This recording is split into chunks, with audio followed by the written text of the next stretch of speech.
Los temas que hemos visto ayer, y para eso hemos invitado al secretario general de Fuerza Popular, al economista José Klimper, al que comenzamos preguntándole ¿cómo reacciona usted ante el allanamiento producido ayer, autorizado por el juez Concepción Carguancho y ejecutado por el fiscal José Domingo Pérez? Como usted sabe perfectamente, hay una paleta de interpretaciones frente a eso, desde quienes algunos miembros de su partido dijeron que era un acto de una organización criminal contra la democracia, hasta quienes consideran que es un procedimiento fiscal comprensible en vista de los datos de lo que la Fiscalía disponía. ¿Cuál es la interpretación que nos da el secretario general de Fuerza Popular? Buenos días a todos. A ver, los primeros alcances son los titulares de hoy. Yo creo que ya lograron el titular de la República, el titular de Correo. ¿Cuál es mi análisis? Y ahora sí he leído con detenimiento y hemos estudiado la parte legal del auto de allanamiento de 49 páginas. Yo lo que puedo decir es que es legal. El fiscal ha solicitado, el juez Carguancho ha aceptado y se ha procedido, ¿no?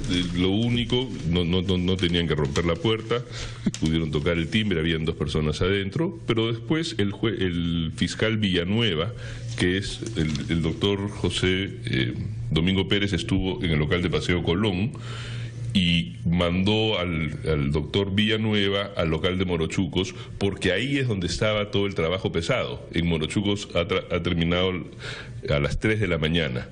Yo había estado con el fiscal José Domingo Pérez el 23 de noviembre en una manifestación y le expliqué que toda la documentación contable estaba en Morochucos. Y entonces yo quiero decir que fue el fiscal Villanueva el que hizo el trabajo. Creo que fue innecesario. Creo que si ellos tenían dudas certeras las van a aclarar, y ya las han aclarado durante el recojo de información. La altura legislativa del auto de allanamiento, con todo respeto, es muy baja. ¿Lo puedes explicar para los que nos escuchan qué quiere decir eso? El sustento. Es el documento que presentan para justificar que van a allanar un local. Las razones legales. ¿No? El fiscal se presenta con un auto de allanamiento de bienes inmuebles con fines de incautación, que tiene varios capítulos, tiene 49 páginas. Este es el documento que autoriza el deserraje y la incautación. Entonces, en la primera parte, en el marco normativo, eso ya es el marco. Lo segundo es la incautación. Después viene el marco de la imputación, ¿no? O sea, la razón de la imputación. Y ahí hay 3 puntos, el 3.1, el 3.2 y el 3.3. El 3.1 es un recorte del diario La República sin fecha. El 3.2 sí tiene fecha, del 4 de agosto, es un recorte del diario O Globo. Y el 3.3 es no un recorte, sino recoge algo de IDL Reporteros de aumentar Keiko para 500 y hacer visita a ex Venezuela. Y el 3.4 dice: de lo sostenido, el Ministerio Público consideró investigar los hechos informados, así como tomar conocimiento respecto a la procedencia de los fondos utilizados, bla, bla, bla. ¿Han entrado a un partido político por 3 recortes de periódicos? Perdón, con un agravante, si me permites, Aldo, que el día 9 de noviembre el señor doctor fiscal José Domingo Pérez estuvo presente en la diligencia de Curitiba y él interroga junto con el fiscal Vela al señor Marcelo Odebrecht sobre este tema, y por tanto él es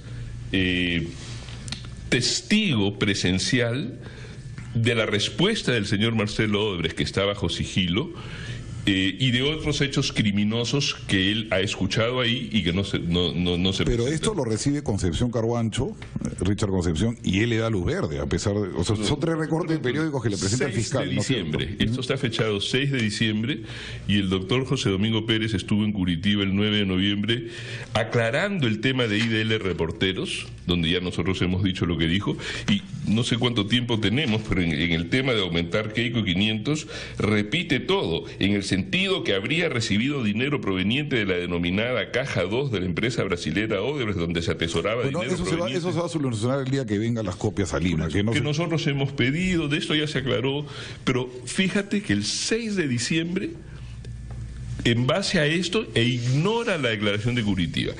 Después viene la tercera parte, siguiendo la respuesta a Patricia. No la cita, no es que la ignore, sino que no la cita en el auto.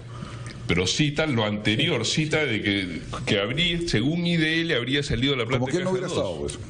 Es decir, tomo el rumor que me conviene y no la certeza y la declaración que no me conviene en el supuesto que hubiese alguna intención. A eso me refiero por poca altura legislativa. Después se dice cuáles son los dos inmuebles donde se va a realizar los actos, y después viene todo el tema de los libros, donde ellos dicen que no hay los libros y que faltan 6 de 14 libros, ¿no? Y ya no faltan, ya anoche se aclaró que no falta ni uno. ¿Cómo es eso? ¿Por qué Me explico. Y generan el titular de la doble contabilidad. A ver. Primero se nos pidió toda la información de los cócteles, la presentamos el 29 de septiembre, todos los cócteles presentados, sello Fiscalía. Después nos pidieron todos los libros contables y les presentamos libro mayor, libro diario, libro caja bancos, ingresos por aportes, inventario y balance, registro de compras, registro de ventas, 2010 y 2011. Se los presentamos con sello notarial, copias notariales. Notaría IGA, ¿no? Sí. Ya. Después nos pidieron que los exhibamos. Entonces pedimos plazo para que los exhibamos hasta el 15 de noviembre. Pedimos plazo porque teníamos que volver a sacar copias. El 24 de noviembre, que es el plazo que nos dieron, cuando fuimos a exhibir los libros, 24 de noviembre el fiscal dice, se dispone el aseguramiento de los libros descritos, es decir, me los quedo. Ok, entonces él tiene los libros. En base a esos libros, la Fiscalía ha ido a la notaría a ver cuántos libros nosotros hemos... cuando uno abre un libro contable, antiguamente uno compraba un libro en Junín y lo llevaba al notario que diga, este es el libro caja, el libro. Hoy día, ya un poquito más moderno, se legalizan páginas foliadas, ¿no? Entonces, porque después se van a imprimir, se permite, la legislación permite. Entonces nosotros, por decir, autorizamos 50 páginas y las notarizamos. Después vamos y foliados 51 al 100, volvemos a notarizar 50 páginas. Y después del 101 al 150. Entonces la Fiscalía, en trato directo con la notaría, encontró que habíamos notarizado más libros, entre comillas, eran más veces. De acuerdo, tenemos que hacer una pausa, señor Klimper, si me perdona, inmediatamente después retomamos. Redondeamos esto los libros. 8:18 estamos conversando con el economista José Klimper, secretario general de Fuerza Popular, que nos está explicando cuál es la posición de su partido respecto de la atribución de dobles libros de contabilidad en su partido. Así es. No, pero este era el número de libros. Claro, el tema es que nosotros notarizamos, como lo hacen todas las empresas modernas. ¿Qué faltan libros notarizados? No compramos un libro, sino que vamos notarizando páginas por baches. Entonces hacemos de la 1 a la 100 foliadas ante el notario y después de la 101 a la 200 y así. Entonces ellos han encontrado en la notaría que nosotros habíamos pedido autorización notarial para más libros de los que les hemos presentado y supusieron, y usan la palabra suponemos, que nos están escondiendo libros. No, lo que no les hemos enviado son las páginas en blanco. Entonces nosotros tenemos más autorizaciones, pero les hemos mandado todas, y eso lo han constatado ayer. Ayer han visto las páginas en blancos, vino el notario a la diligencia con el doctor Villanueva y aclaró, y los libros son unos solos. Lo otro que se nos imputa es que hay diferencias con los informes de la OMPE, ¿no? Nosotros, con la ley anterior, porque ya cambió esa ley, durante la campaña mensualmente hay que presentar reportes a la OMPE. ¿Habla de los aportes en especias o los no declarados? ¿Cuáles de las dos acusaciones? No, dice que no corresponde a lo de la OMPE, que hay diferencias con los reportes de la OMPE. Es cierto, porque ellos tomaron nuestro cuarto reporte mensual y no tomaron en cuenta el reporte final. La OMPE realiza informes, sus informes, sentado en nuestras oficinas revisando documento por documento. Esto se los puede explicar muy bien en el Ministerio Público el ingeniero Mariano Cucho, que era el jefe de la OMPE y hoy día es el gerente general del Ministerio Público.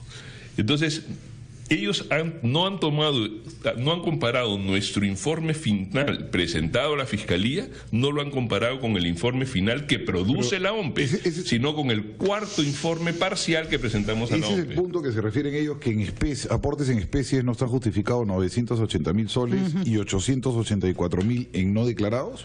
¿A eso se refiere usted? No sé el detalle. Sí sé que los aportes en especie pueden haber sido declarados al final, en el reporte final. Lo que tengo certeza es que el reporte final producido por la OMPE, sentado en nuestras oficinas, revisando voucher por voucher, es idéntico al reporte que nosotros hemos mandado a la Fiscalía, y que la no concurrencia que mencionan ellos en este auto es porque compararon un informe parcial, el número 4 que enviamos a la OMPE, con el final. Entonces, repito, esto se los puede explicar el gerente general del Ministerio Público, que antes fue jefe de la OMPE. Ahora, señor Klimper, creo que en virtud del laberinto que son, y acá le cae a todo el mundo, los financiamientos de campaña de los partidos políticos, nuestra ley es un desastre, por cierto, tampoco se ha querido mejorar. Todos los partidos en este momento están siendo investigados y tienen sospecha de aportes ilegales, y es un trabajo que Fiscalía tiene que hacer. De ahí a que las medidas tomadas sean las apropiadas, creo que hay una distancia que tenemos todos que considerar. Sin embargo, no es... es importante saber qué cosa iba a buscar la Fiscalía. Usted ha señalado que no iban a encontrar nada porque todo lo que se les ha pedido lo han entregado. ¿Qué se llevaron?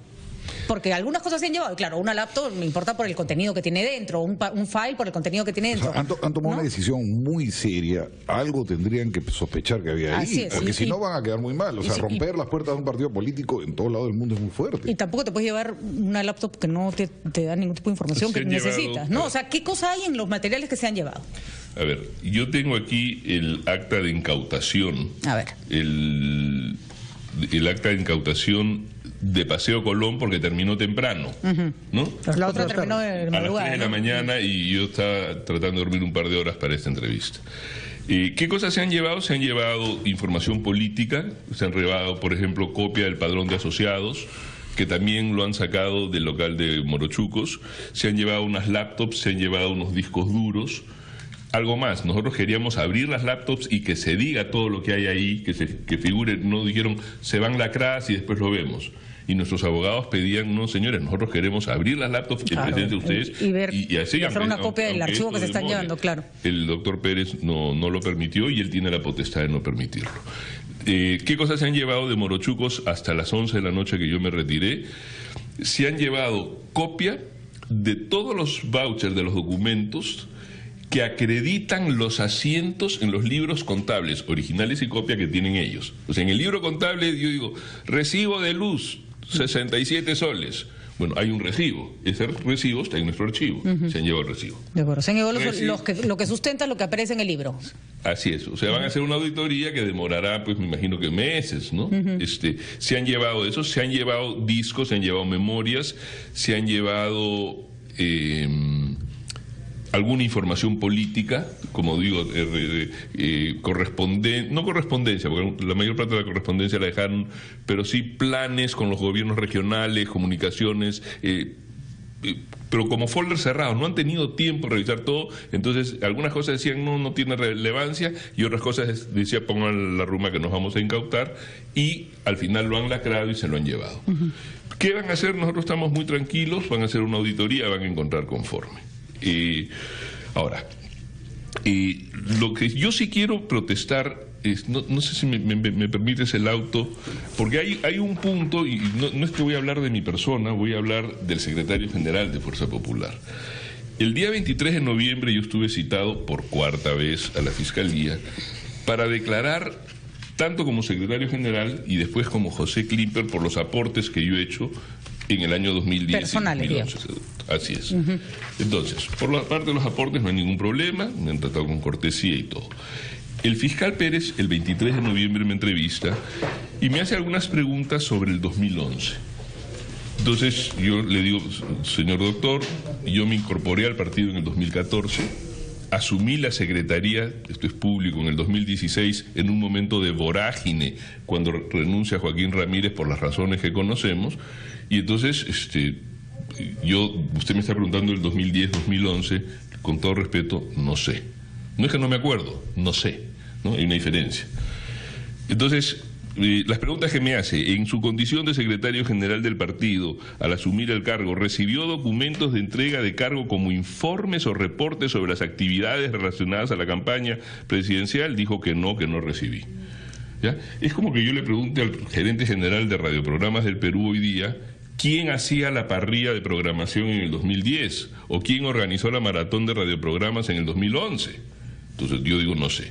Si tiene conocimiento el nombre de los miembros del partido que hayan participado en los acuerdos que se tomaron de las diversas actividades para recabar fondos, que no sé. De acuerdo, eso tiene lógica. ¿Y eso fue usado para qué? Miren las conclusiones.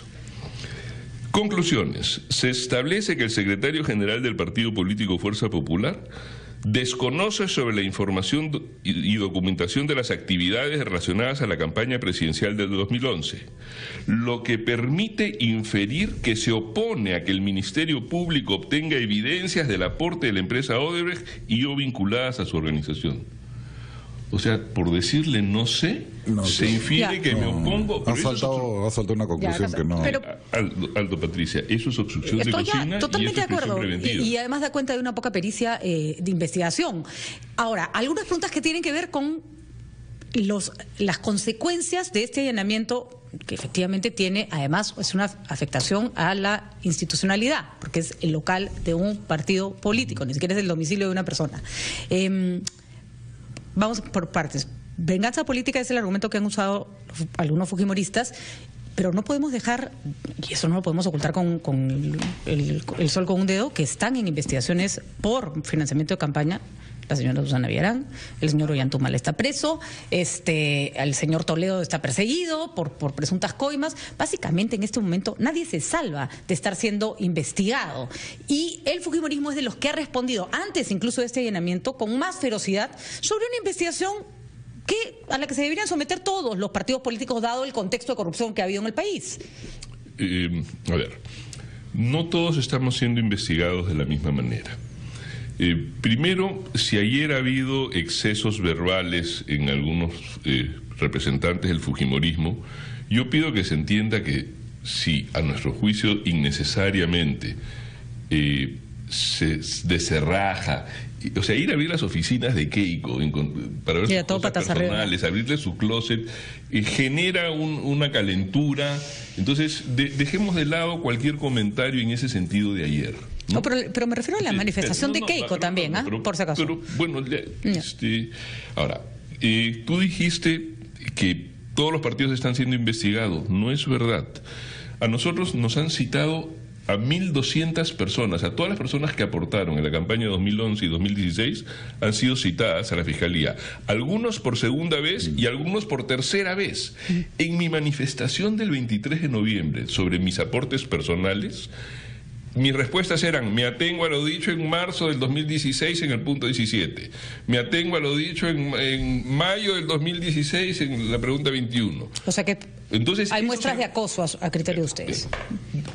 1.200 personas citadas. Ahora, ¿cómo vamos a ir de cara a un financiamiento futuro? ¿Tú crees que vamos a conseguir a alguien que nos quiera donar dinero si después lo van a llamar a la Fiscalía? Eso no lo han hecho con ningún partido. Ahora, yo le quería preguntar, los aportes fantasmas que han estado sacando ayer gente, señor Miyamoto, etcétera, ¿qué ha pasado por ahí? De gente que dice que no. Es un tema crucial, sin duda, ¿no? Porque es la segunda gran acusación, pero tenemos que abordarlo después de la pausa, señor Klimper, y hablaremos también después sobre el tema del fútbol, porque tenemos una entrevista pendiente con el señor Felipe Cantuarias, pero tenemos unos minutos más para que conteste a la pregunta formulada por tenemos algunas. 8:37, estamos conversando con el secretario general de Fuerza Popular, economista José Klimper, que nos viene dando explicaciones respecto del allanamiento producido ayer en los locales de su partido. Aldo Mariate había dejado planteada una pregunta respecto a los supuestos aportantes fantasmas. Habíamos pasado el tema de la doble contabilidad, eran los aportantes fantasmas y estas facturas no registradas. A ver, no son facturas no registradas, sino recibos no registrados. Efectivamente, yo lo he leído y no quiero minimizar el tema. Hay un error, hay unos aportantes en San Martín, en la región San Martín, que dicen que no dieron, a pesar que su firma figura en los recibos. Dicen que Reategui los encimó, ¿no? Eso es lo que dice el auto de allanamiento. Pero en todo caso sí quiero ponerlo en su magnitud, porque estamos hablando de un auto de allanamiento. Son 2 recibos de 1.000 soles y uno de 13.000 soles. De nuevo, sin minimizar, al final el delito es el delito, si lo hubiese, o la falta administrativa es la falta administrativa. La pregunta es si eso, o sea, puede ser, estoy especulando, y digo que no conozco el tema, puede ser que gente que siente que la fiscalía lo invita, dice no, prefiere decir yo no di, que se asusta, y dice no, a mí me dijeron, etcétera. O puede ser que hubo desorden en San Martín. Lo que llama la atención es que varios dicen de que han firmado papeles en blanco. Muy curioso que solamente en San Martín y por esos montos, 13.000, 1.000, o sea, sin quitarle la gravedad a la falta administrativa, yo me pregunto si esto es para un allanamiento. Entonces es todo lo que puedo decir, no tengo mayor información sobre ese tema. Bueno, como usted sabe, el allanamiento se produce en un contexto marcado por otras diligencias fiscales y judiciales bastante severas. Una de las más recientes es naturalmente la prisión preventiva dictada el domingo para ejecutivos de 3 empresas constructoras, entre ellas Graña Montero. Sucede que usted ha sido miembro del directorio de Graña Montero hasta hace muy poco, hasta hace 2 años. ¿Qué responsabilidad puede tener usted en lo que se reprocha a Graña Montero? A ver, antes de hablar de mi responsabilidad, yo tengo que hacer un comentario personal, y es que yo todavía estoy herido emocionalmente por lo que ha pasado. Conozco a José, a Hernando, y me es muy difícil pensar que lo que se dice sea cierto, y yo espero que las investigaciones en curso demuestren lo contrario, ¿no? Dicho eso, sí voy a contestar la pregunta con respecto a mi responsabilidad. En el 27 de julio del 2005, una semana antes que se firme el contrato de la Interoceánica, yo publiqué un artículo en el diario Correo dirigido por el señor Aldo Mariátegui, un artículo que decía "Carita, nos salió la foto", en contra de la Interoceánica. Y donde denunciaba esto de que se festinaban los trámites, de que el SNIP, de que se le sacaba el endeudamiento público, y me oponía a la Interoceánica. Parte de la información para el artículo la saqué de un pronunciamiento que hicieron en la ONG, a través de la ONG Labor, 150 personas del mundo limeño, entre ellos Gino Costa, Carlos Basombrío, Carlos Amati León. Una semana después, a pesar de ese artículo, se firmó en 18 minutos el contrato. Yo recién, en agosto del 2005, yo me incorporo al directorio de Graña Montero en el 2006. En abril del 2006, 8 meses después, de tal forma que no tengo nada que ver con la Interoceánica. Lo segundo, pero usted ha sido auditor de Graña Montero. Claro, está en el comité de auditoría. No podría ser auditor porque no soy contador. Pero usted ha estado en el comité de auditoría, sí, de auditoría y procesos, que no ve contratos. Cuando la Comisión Lavallato me ponga fecha, yo asistiré y llevaré las 14 actas en las que asistí al Comité de Auditoría y Procesos, y se verá que veíamos cosas de mapa de riesgos, balances, seguridad, medidas de seguridad para los trabajadores, balance de riesgos. O sea, no veíamos el balance de la empresa. Porque le van a preguntar los riesgos asumidos, adicionales, ¿cómo no los claro, el pago es por riesgos adicionales, justamente. O sea, lo que le van a decir, a ver, ¿por qué Klimper estaba ahí sentado y le dicen, oye, vamos a pagar tal cosa extraordinaria, no está provisionada, se llama riesgo adicional, y no dijo algo? Porque eso nunca llega al directorio de la holding, que era donde yo era director. La holding era dueña de una empresa que se llama GIM Constructora. Yo no era director ahí. GIM forma en sociedad con Odebrecht y otra empresa que se llama Conirsa. En Conirsa es donde se firma el contrato donde hay los dividendos diferenciados. Entonces, en Conirsa se aprueba ese reparto diferenciado de dividendos, y lo que sube a GIM, del dividendo que sube a GIM, y de GIM más otras operaciones de GIM, el dividendo sube a la holding, que es donde nosotros veíamos la parte de la holding. Nunca se vio. Usted veía en el paraguas donde están todas las empresas, Graña Digital, Graña Petrolera, Graña Nunca se Ingenieros. vio en los 10 años que yo fui miembro del comité de auditoría, junto con otros 2 directores muy respetados, nunca se vio ningún proyecto, ni de Odebrecht ni de ningún otro. Graña tenía un stock de 150, 180 proyectos en 6 países, las empresas del holding Graña. Nunca en el comité de auditoría nos enfocamos en ninguno de ellos, no era nuestra función. Pero algo más, en el 2008-9 Graña decide emitir acciones en la Bolsa de Nueva York. Y decide emitir acciones en la Bolsa de Nueva York, que hay 2 sistemas, el 144B y lo que se llama el full listing. El full listing es el camino pesado, lo tienen en el Perú Credicor, Buenaventura. Y es una cantidad de due diligence, de investigaciones penales, de resolución de contratos, y pasó por todo eso. La CAF financió la operación. Entonces, con todo eso no había ningún elemento para pensar que podía haber algo turbio. Y por último, el tema de los dividendos diferenciados es una práctica común. Lo que pasa que, de ser cierto lo riesgos que sea, adicionales. ¿Ah? Riesgos adicionales. Es una práctica común.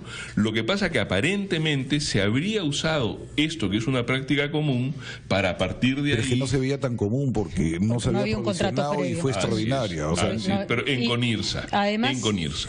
Ahí, o sea, usted no veía Conirsa para nada. Ni yo ni ninguno de los otros directores. Pero lo aclararemos con los documentos en la Comisión Lavajato. Hay 2 cosas rapiditas que le imputan ahí. Primero, que el pago a Toledo por la supuesta coima se realizó cuando usted ya era director, aunque se hubiera pactado antes. Porque todos sabemos que Toledo recibió la coima cuando ya no era presidente de la República.